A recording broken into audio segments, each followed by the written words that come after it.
ओम नमः शिवाय। आज पूरा एक नया टॉपिक पे बात करने के और वो टॉपिक है रहस्यमय किताब। जनरली होता क्या है, हम लोगों की एक आदत सी हो गई है कि जो चीज़ हमारे समझ में नहीं आती, हमारे पल्ले नहीं पड़ती है, उसको हम दो चीज़ में यानी दो स्टाइल में कैटेगराइज कर देते। एक है कि भाई वो रहस्यमय है, या दूसरा समझ लीजिए कि वो सस्पेंस है या अपने पल्ले पड़ने वाली नहीं है, मतलब जादू ही है, ऐसा समझ लेते हैं। पर सच में कई कई चीज़ ऐसी होती है कि जो हमें सोचने पे मजबूर कर देती है। आगे मैंने बहुत सारे वीडियोस बनाए हैं कीमियागिरी के ऊपर। ये टॉपिक भी कीमियागिरी के ऊपर ही है, जो कि एक रहस्यमय किताब है। तो वो जो रहस्यमय किताब है उसकी जो स्टोरी है, वो स्टोरी आज का इस भाग से हम शुरू करेंगे, जिसका बेसिक फंडा यही रहेगा कि कीमियागिरी, ठीक है, वो जो लेखक है उसको कीमियागिरी में कैसे जाना हुआ और वो जो जब गए तो उसके साथ क्या क्या चमत्कार हुआ, उस सब के बारे में बात करेंगे। पर बेसिक इंट्रोडक्शन देना जरूरी है, जो कि नया है उसको शायद पता ना हो कि कीमियागिरी क्या होती है।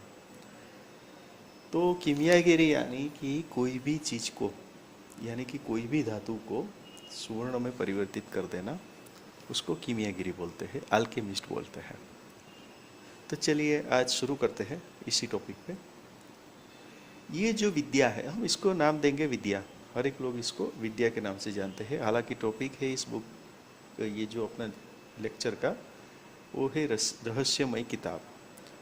तो उसके अंदर बेसिक फंडा क्या है, यानी कि इसको हम विद्या के नाम से, नॉलेज के नाम से जानेंगे।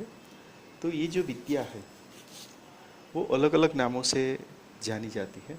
एक उसको बोलेंगे श्री विद्या बोलेंगे, उसको परा विद्या भी बोल सकते हैं, रस विद्या भी बोल सकते हैं, चंद्रकला विद्या भी बोल सकते हैं।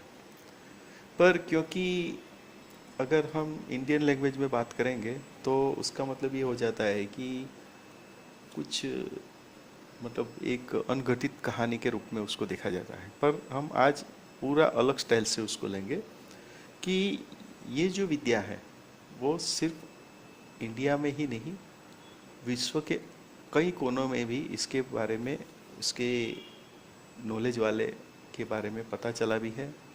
उसमें से बहुत सारे नाम है, सबका नाम नहीं लेना चाहूँगा, पर एक जो कि इसमें है वो जानते हैं, जर्मनी के अंदर हुआ है पैरासेल्स, उसको पैरासेल्स से बोलते हैं।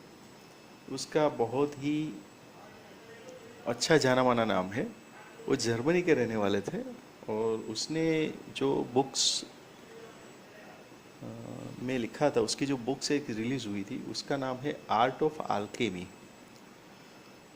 और ये उसके दूसरा पार्ट के अंदर उसने उसके बारे में बताया है कि क्या कीमियागिरी क्या है, उसके बारे में उसने कुछ बताने की कोशिश की है।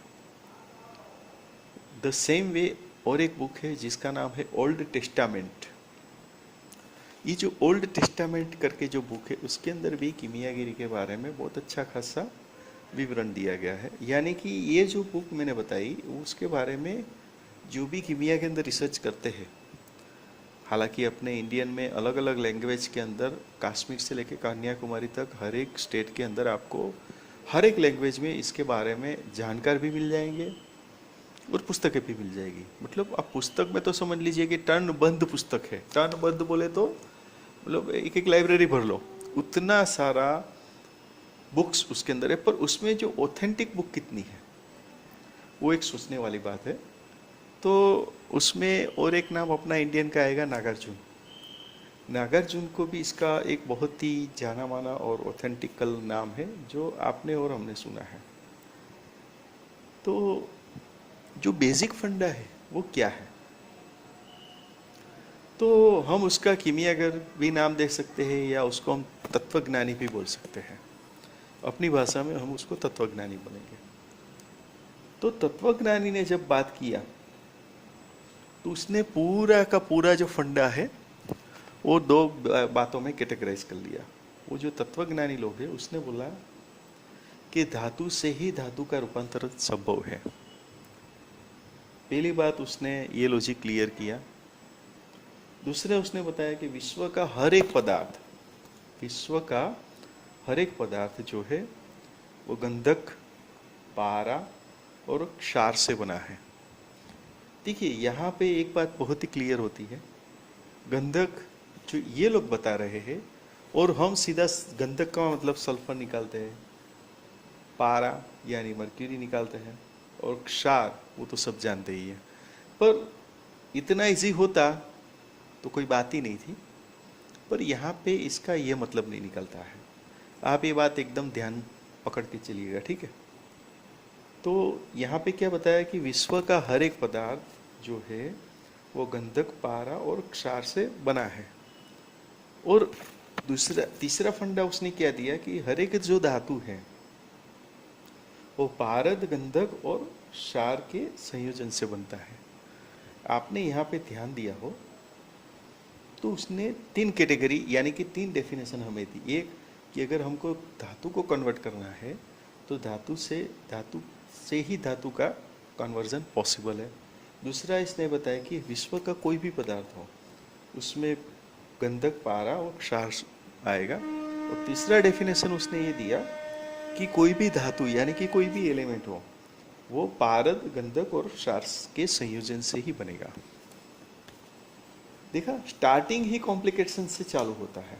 आप बात को समझिए, कहने का तात्पर्य क्या है कि कॉम्प्लिकेशन यानी ये बताया जाता है उतना इजी होता नहीं है, उसको समझने वाले भी बहुत कम होते हैं और गिने चुने होते हैं जो भी वो उसके जाने के बाद, उसके चले जाने के बाद ही उसके बारे में सब कथाएं और ये सब बातें आती है। पर उसकी जब हम बुक पढ़ते हैं तो उसके अंदर हमें एक अंदर से विश्वास रहता है कि भाई ये जो भी बताया जा रहा है वो सच में है। वो अलग बात है कि हम इसमें सफल नहीं होते हैं, पर क्योंकि हम लोग जो भी बुकें पढ़ते हैं उसमें अगर आपको अलौकिक चीज़ जानने में रस है, अद्भुत चीज़ जानने में रस है, तो आगे जो भी है ये उसका जो लेखक का अनुभव रहा है उसके बारे में बात करेंगे। क्योंकि कीमियागिरी के बारे में था तो मैंने सोचा कि चलो उसका एक फर्स्ट जो इंट्रोडक्शन है वो ज़रूरी था, तो मैंने यहाँ पे आपको इंट्रोडक्शन दिया। तो ये जो है एकदम से चमत्कारिक बात होने वाली है। जो ऑथर है वो उसको जो भी अनुभव हुआ है जो उसने अपनी लैंग्वेज में लिखा है वही लैंग्वेज में हम लोग बात करेंगे। पल्ले पढ़ने वाली तो है नहीं, पर फिर भी अगर पढ़ गया, अपने किस्मत में है तो ज़रूर से पल्ले पड़ेगी। उसमें क्या है, ऐसा कुछ है नहीं कि जो विश्व के अंदर कोई भी चीज़ ऐसी नहीं है जो संभव ना हो। हर एक चीज़ का तोड़ है, जुगाड़ है। तो हमें पॉजिटिव सोच के चलना है, आशा भी करेंगे कि इसमें कोई ना कोई तो सफल हो। पर अगर सफल होते हैं या नहीं होते हैं, क्योंकि हमें हर एक आदमी को एक कुछ नया जानने का, कुछ नई सोच मिलती है तो उसमें गलत क्या है। और दूसरी बात कि आज के समय में हम लोग जानते हैं कि पढ़ने का समय तो चला गया। मतलब पढ़ने में कोई भी आदमी इतना रुचि नहीं लेता है जितना सुनने में रखता है। तो इसीलिए मैंने सोचा कि चलो हम भी इसमें आपको पूरा उसका जो भी बुक है उसके अंदर जो ऑथर ने अपने अनुभव दिखाए हैं उसके बारे में हम बात करेंगे।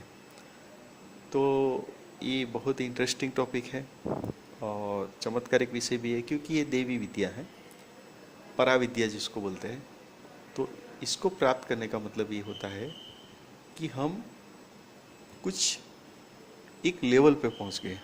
हम और आप सब जानते हैं कि रावण ने सोने की लंका बनाई थी, और इंडिया में आज की डेट में भी बहुत सारे ऐसे ऐसे आपको जगह मिलेगी। एक गोल्ड टेम्पल है, पूरा गोल्डन टेम्पल तो हम लोग को पता है जो अमृतसर में है। ऐसे ही इंडिया में एक जगह है जहाँ पे पूरा गोल्ड का टेम्पल बनाया गया है, उसका जो पिलर है वो भी गोल्ड का बनाया गया है। और आए दिन आपने न्यूज़पेपर में भी पढ़ा होगा कि गोल्ड बनाने में कोई साधु ने चमत्कार दिखाए, ये वो सब। तो ये सब चलता रहता है, ये पार्ट ऑफ लाइफ है। अगर आपको अच्छा लगता है तो आगे का पार्ट भी आप देखिएगा, लाइक करिएगा, शेयर करिएगा, सब्सक्राइब करिएगा। तो आशा करता हूँ कि आज का जो बेसिक फंडा इन्फॉर्मेशन था वो आपको अच्छी लगी होगी। ओम नमः शिवाय।